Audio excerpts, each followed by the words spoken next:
Boa tarde, irmãos. Mais uma vez nós estamos aqui de volta para continuar refletindo sobre o ser de Deus, e acredito que essas reflexões a respeito de Deus nos ajudam a ter um comportamento piedoso, correto, nesses dias que nós estamos passando, né? Como os irmãos sabem, todos nós estamos de quarentena, e eu penso que Deus, há momentos que Ele nos prende, né, nos coloca nos fecha, para que a gente possa refletir um pouco mais dele, da grandeza dele, do poder dele, e para mostrar para nós que nem só de pão viverá o homem, mas de toda a palavra que procede da boca de Deus. Então, sem muitas delongas, eu vou falar hoje sobre o Deus único. Como eu falei para os irmãos, eu pretendo fazer aqui então algumas reflexões sobre o ser de Deus, e eu quero falar hoje sobre o Deus único. E eu quero ler alguns textos com os irmãos, recomendo que os irmãos continuem depois lendo esses textos em casa, né, meditando neles. Então pretendo fazer isso, né, usar alguns textos, né, diversos textos da Bíblia aqui, para a gente poder então fundamentar essa verdade que só há um Deus. Então, partindo para a nossa reflexão, a Bíblia nos ensina, irmãos, que existe só um Deus. E é importante nós pensarmos sobre isso, porque os textos que nós vamos ler aqui são textos que foram tirados de contextos onde os autores bíblicos escreveram, ou no contexto que eles estavam, eram de nações que acreditavam em diversos deuses. Então, o que Deus faz? Deus, quando traz a sua revelação para o seu povo, ele vai demonstrar que não há outros deuses, mas que só há apenas um Deus, vivo e verdadeiro.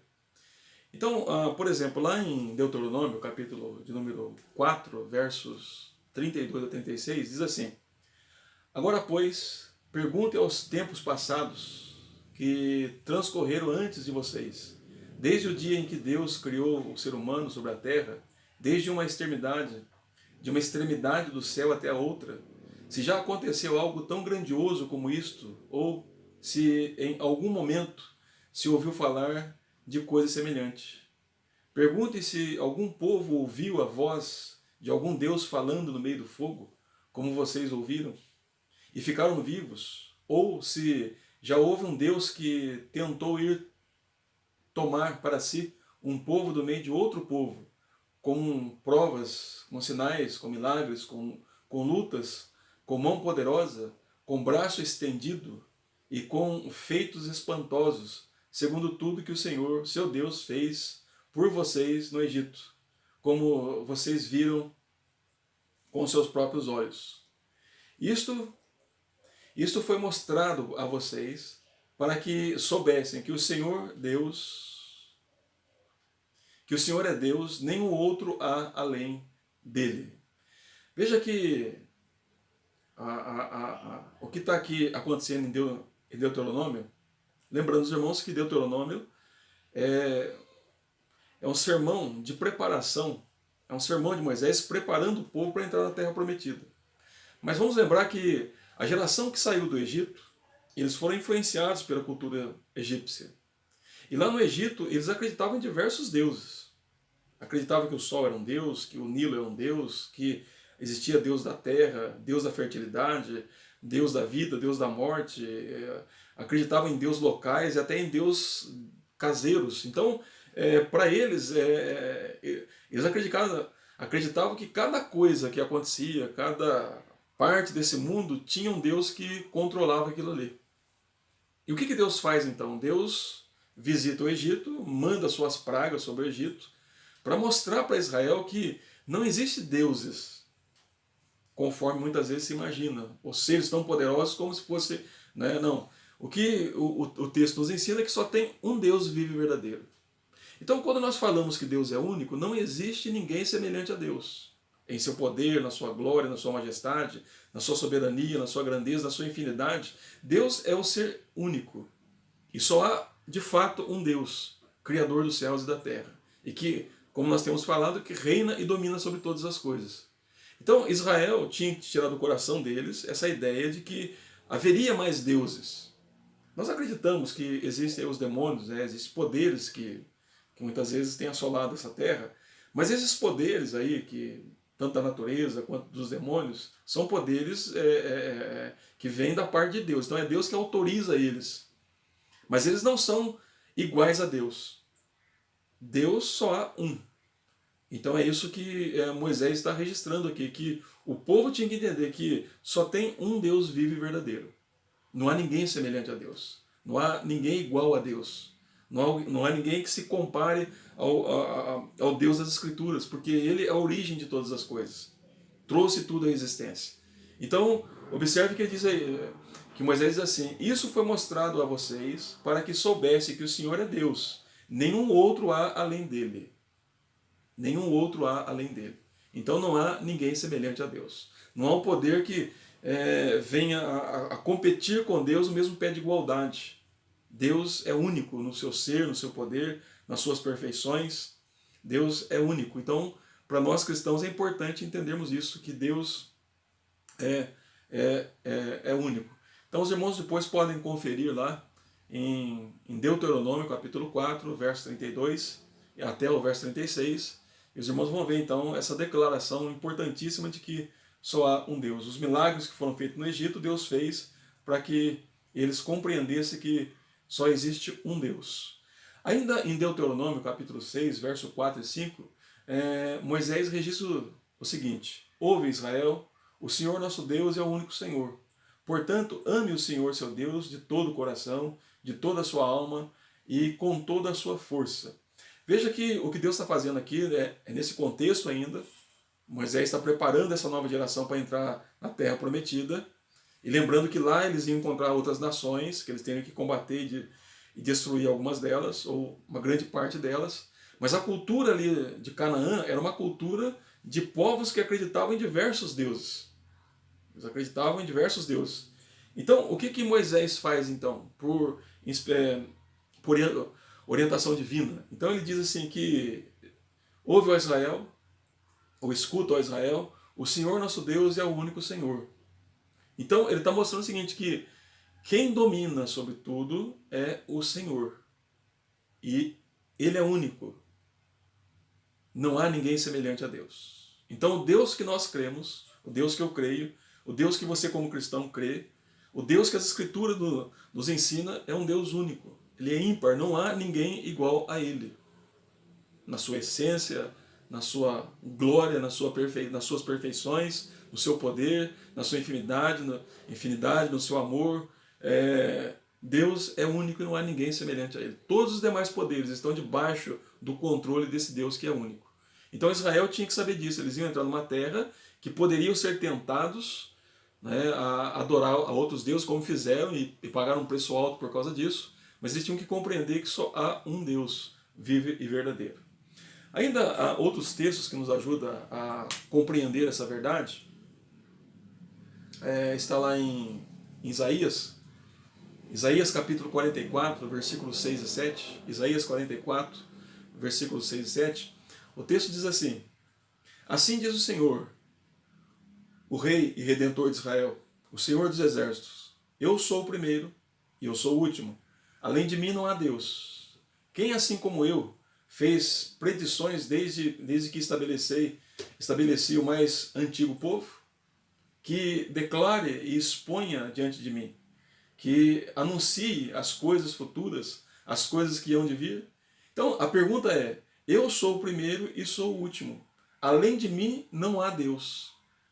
Então, no princípio quem era? Deus. E no final de tudo, continua sendo Deus. Então ele é único. Não há ninguém semelhante a ele. Fora de Deus não há Deus. É claro que nós usamos, e a Bíblia também usa isso, a palavra deuses, para, por exemplo, Satanás é chamado de Deus desse século. Os ídolos, né, do Antigo Testamento que o povo adorava, né, que os cananeus adoravam, né, os egípcios e outros, eram chamados de deuses também. Mas não é que a Bíblia está dizendo que existem deuses. O que a Bíblia está dizendo é que o coração, muitas vezes, do ser humano por não conhecer o verdadeiro Deus, se apega a alguns poderes e delegam a eles esse nome, ou dão a esse nome de deuses, como se fosse um Deus. Mas não é. Deus, na verdade, só há um, que é o nosso Deus vivo e verdadeiro, de acordo com o que as Escrituras nos ensinam. Então, é importante que nós percebamos isso, que o que a Bíblia está preocupada em fazer é mostrar para nós que só há um Deus. Só há um Deus. Ainda em Isaías, capítulo de número 45, e versos 5 e 8, diz assim: Eu sou o Senhor e não há outro além de mim. Além de mim não há Deus. Eu o cingirei, mesmo que você não me conheça, para que saiba desde o nascente do sol até o poente, que além de mim não há outro. Eu sou o Senhor e não há outro. Eu formo a luz e crio as trevas. Promovo a paz e crio os conflitos. Eu sou o Senhor. Eu sou o Senhor. Faço todas estas coisas. Que os céus gotejem lá do alto e as nuvens chovam justiça. Que a terra se abra e produza salvação.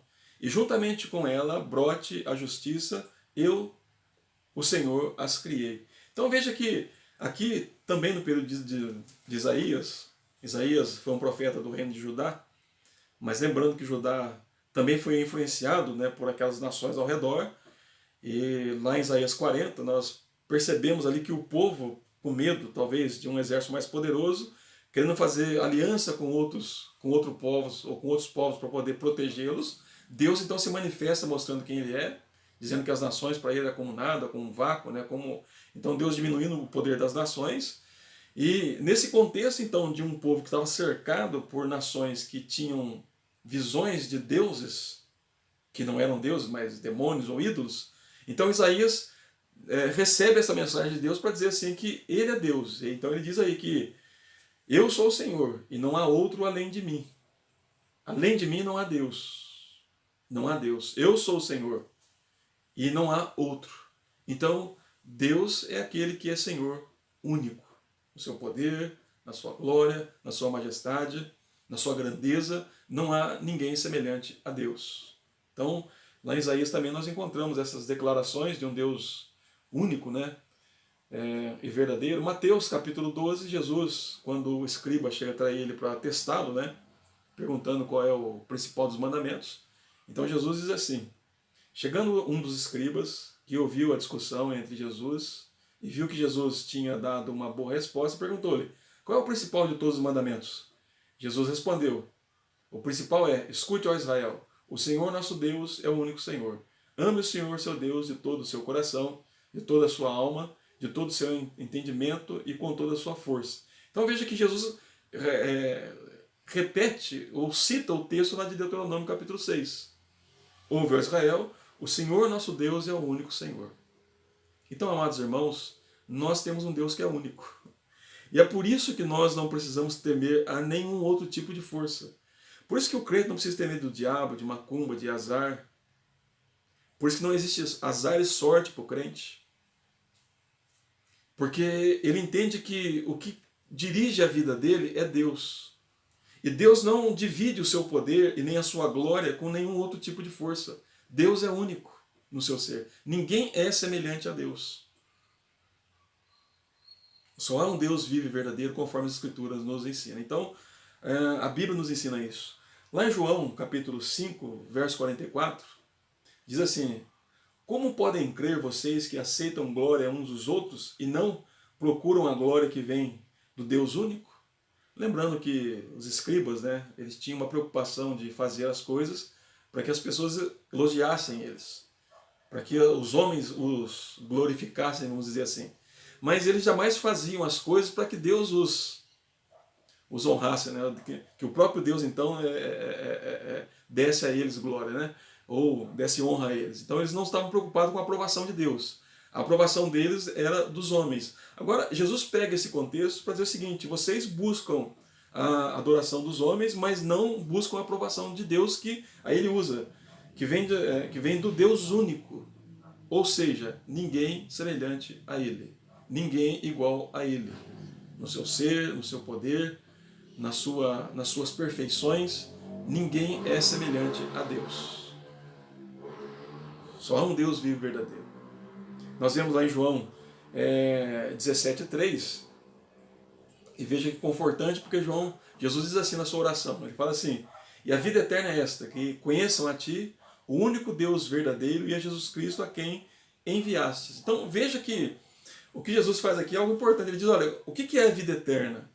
Eu quero só alertar os irmãos e ouvintes que vida eterna aqui não significa ir para o céu, viu só? Vida eterna aqui, a ideia aqui é a ideia de comunhão, de intimidade com Deus. É aquela restauração da vida que Adão perdeu lá no Éden. Então, seria então a intimidade com Deus. Consequentemente, os céus é só uma consequência dessa comunhão com Deus aqui, desse relacionamento, desse restabelecimento da comunhão com Deus. Mas ele diz que essa vida eterna que nos une a Deus, ele diz, então ele diz que conheçam a Ti o único Deus verdadeiro. É o conhecimento de Deus que nos dá vida com Deus. Mas conhecer que Ele é único e não há ninguém semelhante a Ele. E Jesus então agora se iguala ao Pai, porque ele diz assim: e a Jesus Cristo a quem enviastes. Porque ele diz que assim como o Pai é único, o Filho também é único. Isso aqui é uma coisa maravilhosa ver isso aqui, né? Então o Filho está se igualando ao Pai aqui. Lembrando que o fato de Deus ser único, isso não exclui a questão da Trindade Santa. Então, no ser de Deus, né, há três pessoas da mesma essência, do mesmo poder, da mesma glória. Então, quando está falando do Deus único, está se falando das três pessoas da Trindade. Então, mas não existe ninguém semelhante a Deus. E observe que o conhecimento de Deus é que nos dá a vida eterna. Então, conheça a Ti como o Deus único. Então, o crente não tem medo de gato preto, né? Não sei por que nem que fala, nem sei por que falam gato preto, por que não gato branco, né? Mas, ou gato cinza, mas tá bom. Já ficou condicionado assim, não tem como mudar, né? Então, mas a ideia aqui é a seguinte, então, que o crente não tem medo de macumba, de olho gordo, de passar debaixo da escada, de espelho quebrando, de sorte e azar, do diabo, dos seus anjos, de força da natureza. Não, o crente entende que ninguém é capaz de competir com Deus, porque não há ninguém semelhante a ele. Esse mundo que nós vivemos hoje, parece que a sociedade quer criar uma imagem que há dois poderes iguais que estão combatendo entre si. O poder do bem e o poder do mal. Como se fossem dois poderes que eles não podem se autodestruir, não se destroem, mas eles competem entre eles. Não existe isso. Deus é maior do que todos. Todas as coisas estão debaixo das mãos de Deus. E lembrar que o Deus que nós cremos é um Deus único. Não há ninguém semelhante a Deus.